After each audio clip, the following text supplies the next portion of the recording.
Juan capítulo 3. Y vamos a leer el conocidísimo pasaje de los versículos 1 al 15. La semana que viene, en la mañana, si el Señor lo permite, voy a predicar del versículo 16. Pero dice Juan 3, 1 al 15: había un hombre de los fariseos que se llamaba Nicodemo, un principal entre los judíos. Este vino a Jesús de noche y le dijo: Rabí, sabemos que has venido de Dios como maestro, porque nadie puede hacer estas señales que tú haces si no está Dios con él. Respondió Jesús y le dijo: de cierto te digo que el que no naciere de nuevo no puede ver el reino de Dios. Nicodemo le dijo: ¿cómo puede un hombre nacer siendo viejo? ¿Puede acaso entrar por segunda vez en el vientre de su madre y nacer? Respondió Jesús: de cierto te digo que el que no naciere de agua y del Espíritu no puede entrar en el reino de Dios. Lo que es nacido de la carne, carne es. Lo que es nacido del Espíritu, Espíritu es. No te maravilles de que te dije: os es necesario nacer de nuevo. El viento sopla de donde quiere y oyes su sonido, mas ni sabes de dónde viene ni a dónde va. Así es todo aquel que es nacido del Espíritu. Es algo misterioso. Respondió Nicodemo y le dijo: ¿cómo puede hacerse esto? Respondió Jesús y le dijo: ¿eres tú maestro de Israel y no sabes esto? De cierto te digo que lo que sabemos hablamos y lo que hemos visto testificamos y no recibís nuestro testimonio. Si os he dicho cosas terrenales y no creéis, ¿cómo creeréis si os dijere las celestiales? Nadie subió al cielo sino el que descendió del cielo, el Hijo del Hombre que está en el cielo. Y como Moisés levantó la serpiente en el desierto, así es necesario que el Hijo del Hombre sea levantado, para que todo aquel que en él cree no se pierda, mas tenga vida eterna. Mis hermanos, predicar de un pasaje como este tiene sus dificultades, porque es un texto tan familiar que muchos pueden sentirse tentados aquí en IBCJ esta noche a apagar el receptor, presuponiendo que este mensaje debe estar dirigido a los que nunca han escuchado el Evangelio o tienen poco tiempo en la fe. Bueno, yo espero mostrarles en esta tarde, con la ayuda del Señor, que este pasaje es pertinente para todos, sin importar los años que tenga en el Evangelio. Ahora, yo debo aclarar que yo no pienso detenerme mucho tiempo en el tema del nuevo nacimiento, sino que quiero concentrar mi atención en la enseñanza de los versículos 14 y 15, donde el Señor hace alusión a un episodio muy conocido de la historia de Israel en el desierto para ilustrar su propia obra de salvación en la cruz del Calvario. Pero como debemos ver cada texto en su contexto, permítanme tomar unos minutos para repasar brevemente este diálogo tan inusual entre el Señor Jesucristo y este personaje llamado Nicodemo. Juan introduce este relato señalando que Nicodemo era fariseo, es decir, que él pertenecía a la secta más religiosa, más estricta, más quisquillosa en el pueblo de Israel. De hecho, estos individuos eran tan escrupulosos en el cumplimiento de la ley que en los días del Señor se decía que si solo 2 personas iban a llegar al cielo, con toda seguridad una de ellas era un fariseo. Pero Nicodemo no era cualquier fariseo. Juan nos dice también que era un principal entre los judíos, lo que significa probablemente que Nicodemo pertenecía al Sanedrín, es decir, él era miembro de lo que hoy sería la Suprema Corte de Justicia. Aparte de eso, Nicodemo era un gran conocedor de las Escrituras, porque en el versículo 10 el Señor Jesucristo le llama literalmente el maestro de Israel. ¿Eres tú el maestro en Israel y no sabes esto? Y por si todo esto fuera poco, a diferencia del resto de los fariseos, Nicodemo tenía al Señor Jesucristo en muy alta estima. Dice en el versículo 2, Rabí, sabemos que has venido de Dios como maestro, porque nadie puede hacer estas señales que tú haces si no está Dios con él. Señor, yo estoy convencido que tú has venido de Dios. Mis hermanos, cualquiera diría que este hombre tenía todos sus papeles en reglas para irse al cielo. Tenía la visa asegurada. Pero no era así. Cristo le dice a Nicodemo, si tú no naces de nuevo, no puedes ver el reino de Dios. Nicodemo, el que no nace del agua y del espíritu, no puede entrar en el reino de Dios. Nicodemo, a pesar de tu religiosidad, a pesar de tu decencia, a pesar de tu conocimiento del Antiguo Testamento e incluso de la buena opinión que pareces tener de mí, tú tienes que entender que todos los seres humanos vienen al mundo dañado por el pecado. De manera que para entrar en el reino de Dios, tú necesitas que te hagan otra vez. Por el poder del Espíritu. Versículo 6, lo que es nacido de la carne, carne es. Lo que es nacido del Espíritu, Espíritu es. En otras palabras, Nicodemo, el hijo de dos pecadores, nace pecador. Eso es parte de la naturaleza que nosotros traemos de fábrica, porque pertenecemos a una raza caída. Nosotros pertenecemos a una raza de gente pecadora. Por supuesto, tenemos que entender que ahora Nicodemo está sumamente confundido, porque él no puede entender lo que implica este nuevo nacimiento del que Jesús está hablando, ni cómo se produce esto. Versículo 9, respondió Nicodemo y le dijo, ¿cómo puede hacerse esto?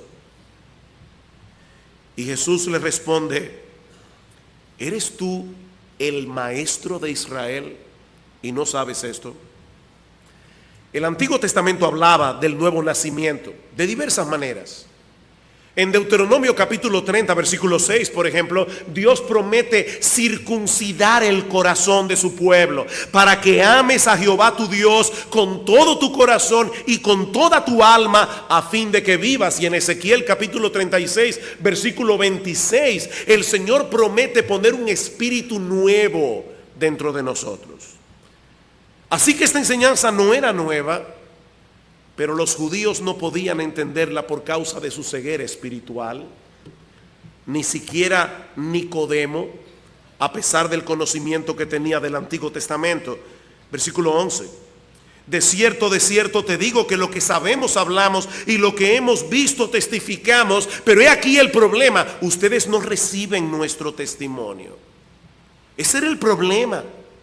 A pesar de toda su religiosidad, de toda su decencia, Nicodemo era parte de ese grupo de los que no habían recibido a Jesús como el Mesías profetizado en el Antiguo Testamento.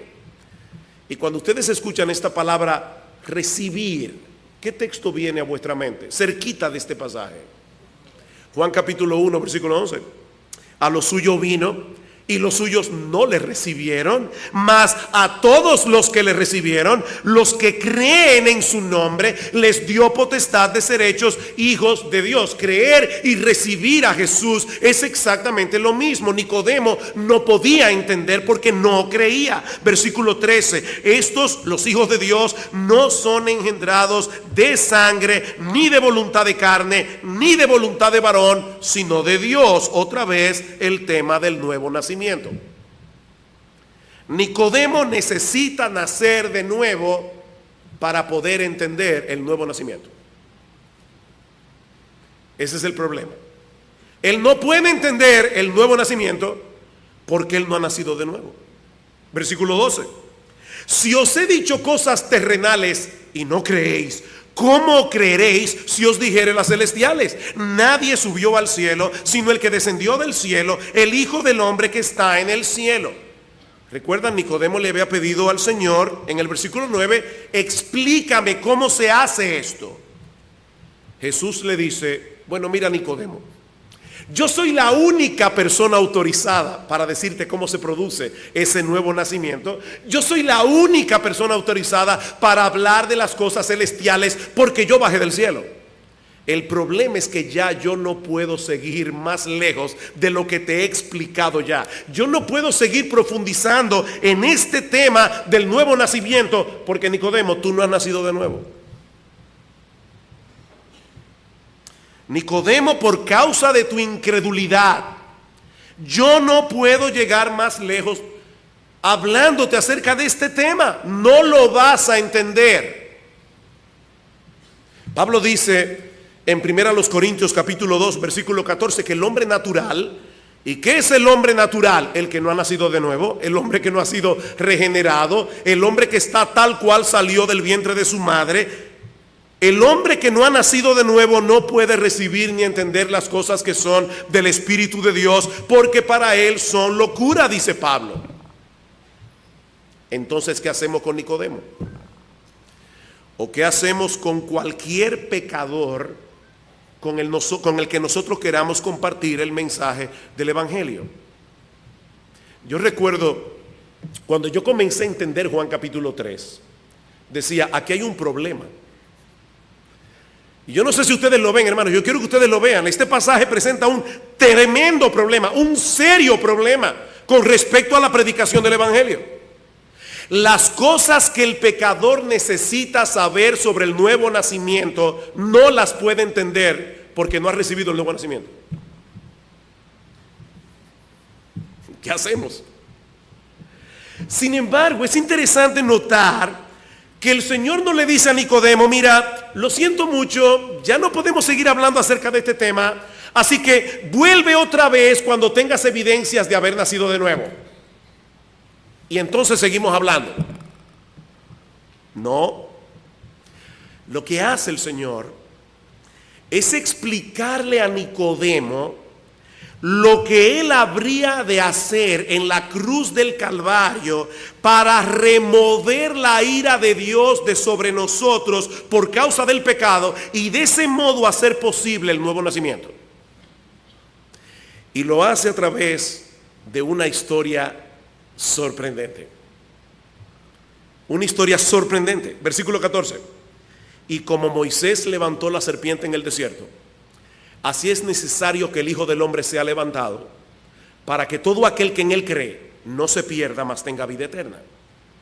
El episodio del Antiguo Testamento al que el Señor está haciendo alusión aquí se encuentra en el capítulo 21 del libro de Números. Y como es un texto breve, yo les pido por favor que vayan conmigo a este pasaje para leerlo completo. Números capítulo 21 versículo 4. Después partieron del monte de Or, camino del Mar Rojo, para rodear la tierra de Edom, y se desanimó el pueblo por el camino, y habló el pueblo contra Dios y contra Moisés. ¿Por qué nos hiciste subir de Egipto para que muramos en este desierto? Pues no hay pan ni agua, y nuestra alma tiene fastidio de este pan tan liviano. Mis hermanos, lo que el pueblo de Israel está haciendo aquí es acusando a Dios de ser un mentiroso. Tú nos prometiste que nos habrías de llevar a una tierra que fluye leche y miel. Y en cambio nos has metido en este desierto para que nos muramos de sed y de hambre. Versículo 6. Jehová envió entre el pueblo serpientes ardientes que mordían al pueblo, y murió mucho pueblo de Israel. Entonces el pueblo vino a Moisés y dijo: hemos pecado por haber hablado contra Jehová y contra ti. Ruega a Jehová que quite de nosotros estas serpientes. Y Moisés oró por el pueblo. ¿Quitó Dios las serpientes? No. Proveyó un medio de salvación en medio de las serpientes. Versículo 8. Y Jehová dijo a Moisés: hazte una serpiente ardiente y ponla sobre una asta, y cualquiera que fuere mordido y mirare a ella vivirá. Y Moisés hizo una serpiente de bronce y la puso sobre una asta. Y cuando alguna serpiente mordía a alguno, miraba a la serpiente de bronce y vivía. En respuesta al arrepentimiento del pueblo y a la oración de Moisés, Dios provee un medio de salvación para este pueblo pecador: una serpiente de bronce levantada sobre una asta. Ahora, hermanos, yo quiero que ustedes noten varias cosas importantes en este pasaje. La primera es que la serpiente de bronce no era preventiva, era curativa. La serpiente de bronce no era preventiva. En otras palabras, mirar hacia la serpiente de bronce no iba a impedir ser mordido por una serpiente venenosa. Versículo 8. Y Jehová dijo: hazte una serpiente ardiente, ponla sobre un asta, cualquiera que fuere mordido y mirare a ella, vivirá. Era después de la mordida, con el veneno ya circulando en sus venas, que los israelitas debían mirar a la serpiente de bronce y vivir. Yo me imagino a un escéptico entre el pueblo de Israel.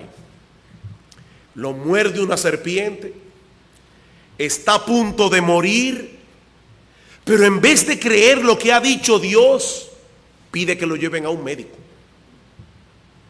Y por supuesto muere en el camino, porque solo había un medio de salvación, el que Dios había provisto: mirar hacia la serpiente de bronce levantada por Moisés. Lo segundo que debemos notar en esta historia es que Dios usó un instrumento de salvación que señalaba hacia el mismo instrumento que usó como castigo: una serpiente. O sea, la serpiente que fue causa de muerte vino a ser causa de salvación para el pueblo de Dios. Y lo último que yo quiero que ustedes noten en número 21, yo no estoy acabando, en número 21, porque lo peor que puede hacer un predicador es darle la impresión a la iglesia de que está aterrizando el avión y volverlo a subir. Yo no estoy aterrizando, yo estoy diciendo lo último que vemos en este pasaje, en número 21, es que lo único que debían hacer los israelitas para salvarse era mirar. Si miraban a la serpiente levantada por Moisés, increíblemente el veneno no iba a tener ningún efecto en ellos. Solo tenían que mirar.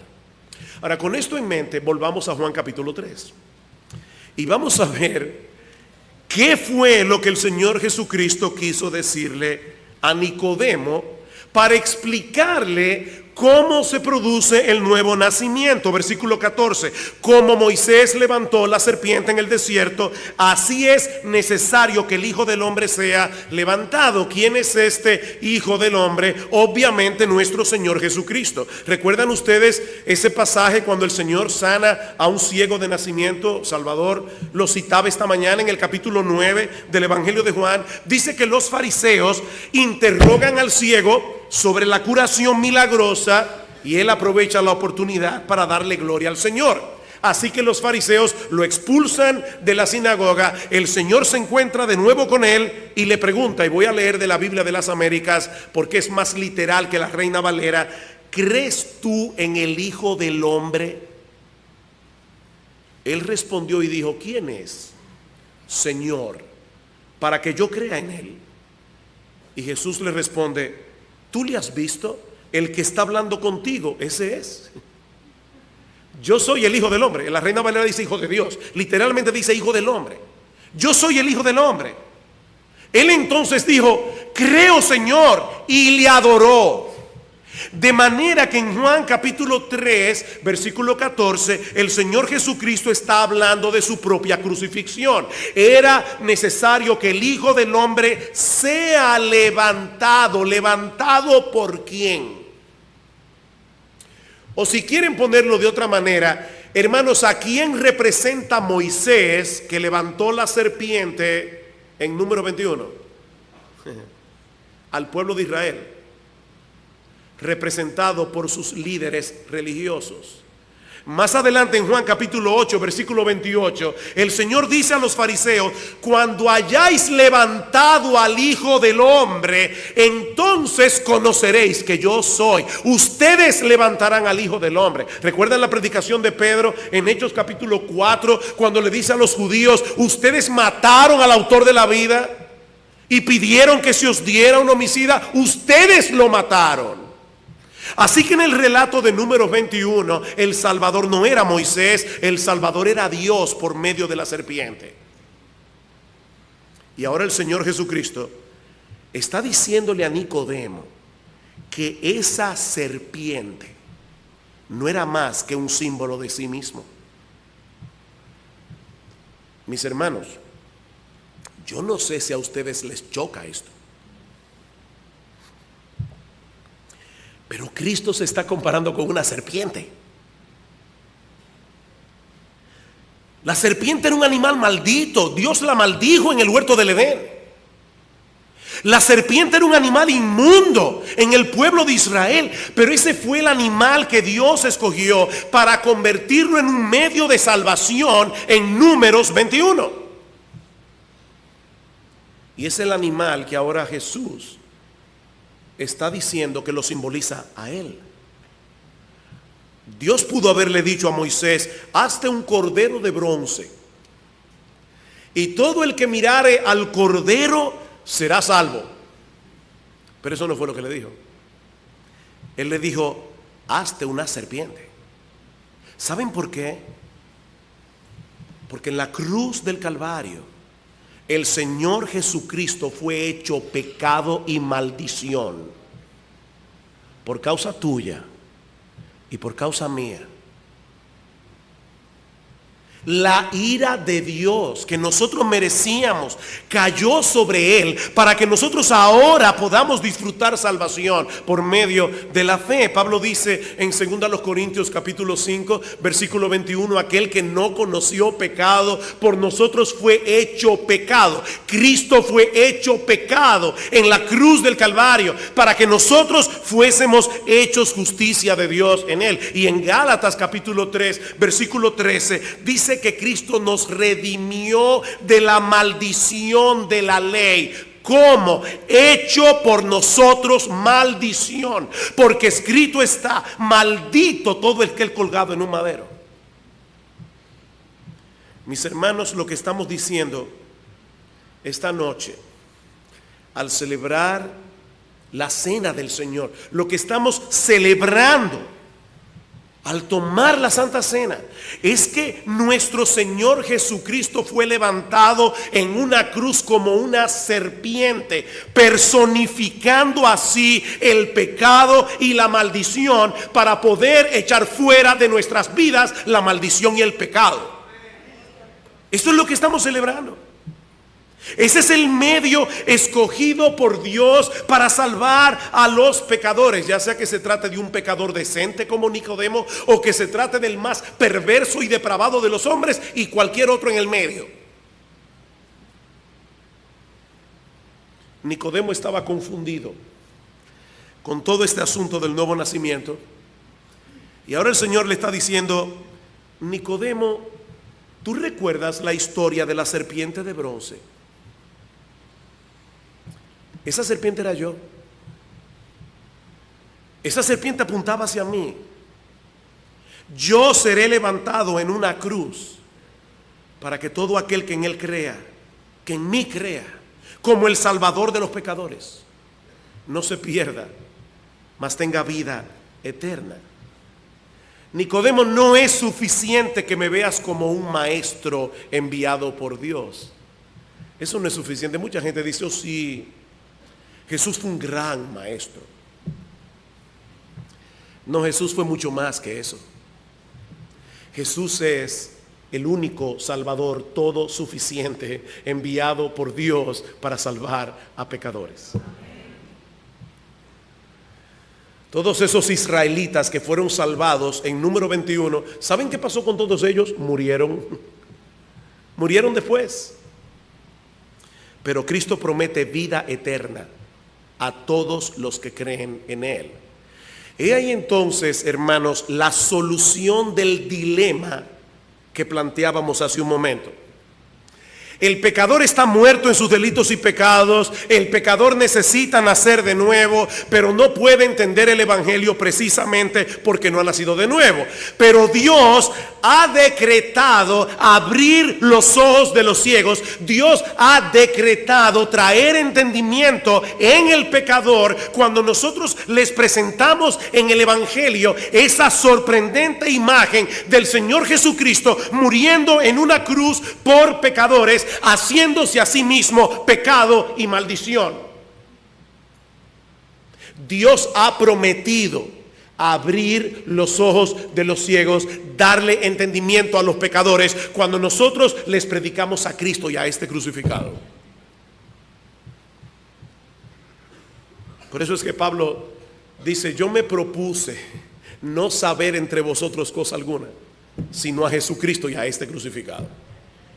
Y escribiéndole a los Corintios otra vez, en 2 Corintios capítulo 4, ¿qué dice Pablo? Si nuestro evangelio está encubierto, sí, entre los que se pierden está encubierto, en los cuales el Dios de este siglo cegó el entendimiento de los incrédulos para que no les resplandezca el evangelio de la gloria de Cristo, el cual es la imagen de Dios. Ellos no pueden entender, ellos no pueden ver, pero aún así yo predico a Cristo crucificado. ¿Saben por qué? Porque Dios, que de las tinieblas mandó que resplandeciese la luz, es el que resplandeció en nuestros corazones para iluminación de la gloria de Dios en la faz de Jesucristo. Cuando nosotros presentamos en el poder del Espíritu Santo a Cristo y a este crucificado. Todo lo que Nicodemo necesitaba y lo que necesita cualquier pecador en el día de hoy es mirar con fe hacia esa cruz. Depositar toda su confianza en la obra perfecta de Cristo para ser salvo. Parece demasiado simple para obtener algo tan valioso, pero por simple que parezca, ese es el mensaje de salvación que Dios proclama en el evangelio. Cristo fue levantado en una cruz, recibió sobre sí mismo todo el peso de la ira de Dios por nuestros pecados, y todo lo que el pecador tiene que hacer es mirar y vivir. Mirar y vivir. Uno de los más grandes predicadores que ha tenido la iglesia de Cristo después del apóstol Pablo es el predicador inglés Charles Spurgeon. Cuando Spurgeon tenía 15 años de edad, había sido criado por padres cristianos, abuelos cristianos, eran pastores. Pero Spurgeon había caído en una condición muy angustiosa espiritualmente hablando, porque él sabía que no era creyente y al mismo tiempo estaba muy confundido como Nicodemo en cuanto a lo que él debía hacer para ser salvo. Y teniendo 15 años de edad, el 6 de enero de 1850, Spurgeon estaba supuesto a asistir a una iglesia cerca de su casa donde iba a predicar su padre la palabra de Dios. Pero cayó una nevada tan fuerte que su madre le aconsejó que asistiera a una pequeña capilla metodista que había allí en la localidad. Así que sin mucho entusiasmo, Spurgeon se dirigió a la capilla. Encontró a 12 o 15 personas reunidas. Para colmo de males, el pastor que debía predicar ese día tampoco pudo llegar por causa de la nevada. Así que un hermano simple de la congregación, que ni siquiera sabía hablar muy bien, sin mucha oratoria, se subió al púlpito y abrió su Biblia en Isaías capítulo 40 versículo 45 versículo 20. Mirad a mí y sed salvos todos los términos de la tierra, porque yo soy Dios y no hay más. Me encanta cómo lo cuenta Spurgeon en su autobiografía. Dice que el predicador desconocido comenzó a exponer su texto diciendo: mis queridos amigos, esto es en verdad un texto muy simple. Dice: mirad Ahora bien, mirar es una tarea que no exige mucho esfuerzo. No se trata de levantar tu pie o tu dedo, es simplemente mirar. Un hombre no necesita ir al colegio para aprender a mirar. Tú puedes ser el tonto más grande y aún así puedes mirar. Cualquiera puede mirar, incluso un niño puede hacerlo. Pero el texto dice: mirad a mí. Ay, dice el predicador, muchos están mirándose a sí mismos, pero no tiene sentido mirar hacia allí. Nunca encontrarán consuelo en vosotros mismos. Jesucristo dice: mirad a mí. Algunos de vosotros decís: estamos esperando que el Espíritu Santo obre en nosotros. Ese no es el punto ahora. Mira a Cristo. El texto dice: mirad a mí. Mirad a mí que estoy sudando grandes gotas de sangre. Mirad a mí que estoy colgado en una cruz. Mirad a mí que he muerto y he sido enterrado. Mirad a mí que resucité. Mirad a mí que ascendí a los cielos. Mirad a mí que estoy sentado a la diestra de Dios. Oh, pobres pecadores, mirad a mí, mirad a mí. Y dice Spurgeon que cuando tenía como 10 minutos hablando de esa manera, miró a Spurgeon directamente y le dice: joven, luces muy miserable. Y dice Spurgeon: acepto que lucía así, pero no estaba acostumbrado a que me hablaran de mi apariencia personal desde el púlpito. Joven, luces muy miserable y siempre serás un miserable, miserable en vida y miserable en muerte si no obedeces mi texto. Pero si lo obedeces ahora, en este momento, serás salvo. Y luego, levantando sus manos, gritó como solo un metodista primitivo podría hacerlo: joven, mira a Jesucristo, mira, mira, mira. No tienes que hacer otra cosa que mirar y vivir. De inmediato vi el camino de la salvación. No sé qué otra cosa dijo. No presté atención a nada más. Tan poseído estaba por aquella sola idea. Yo estaba esperando por hacer 50 cosas. Pero cuando escuché esa palabra, mirad cuán encantadora me pareció. Allí y entonces las nubes se fueron, las tinieblas se apartaron y pude ver la luz del sol. Pude haberme levantado en ese instante y cantar como el más entusiasta de los metodistas acerca de la preciosa sangre de Cristo y de la fe simple que solo mira hacia Él. Así fue salvo este gran hombre de Dios por la predicación de un predicador desconocido.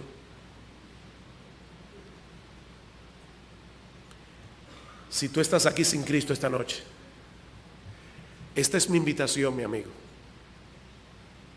Mira a Cristo. Mira a Cristo. Crucificado en esa cruz, mira a Cristo. Y su sangre derramada, mira a Cristo como el Salvador de los pecadores. Confía únicamente en Él y serás salvo. Todos tus pecados serán perdonados. Go within the winter's night, and though the winds may howl outside, inside we are warm, for in the music we confide, and weather any storm. Oh, the sound of winter's serenade, a symphony so sweet. 6 strings of love and dreams convey where hearts and coldest beat. Every note a star above, in the sky so deep and wide, the song of winter's tender love.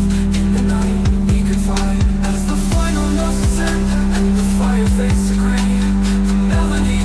Within our hearts it stays, through the echoes of the night, and the winter's cold embrace. The music is our guiding light, our love's eternal trace. Oh, the sound of winter's serenade, a lullaby so dear. In the night where dreams are made, we hold each other near. Every note a promise clear, in the silent winter spell. Together we have nothing to fear, in the song we dwell.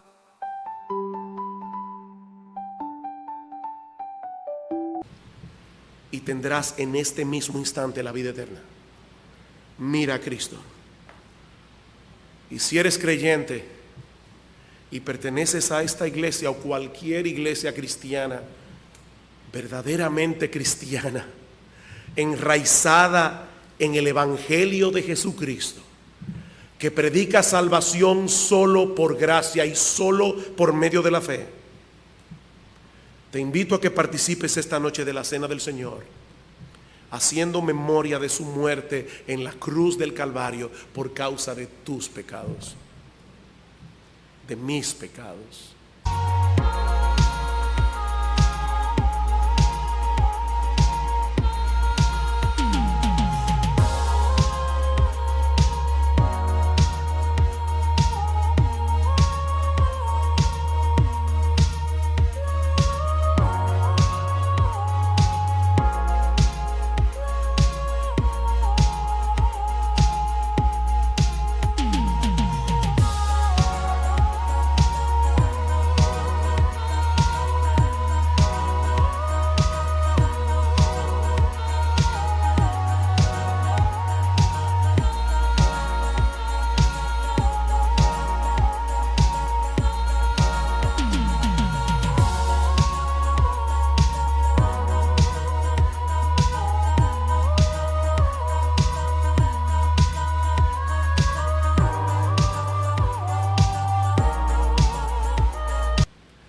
mis hermanos, que el Señor nos permita en esta noche participar de este memorial con un entendimiento fresco del Evangelio, mientras representamos la muerte de Cristo en la cruz a través del pan y a través del jugo de la vida.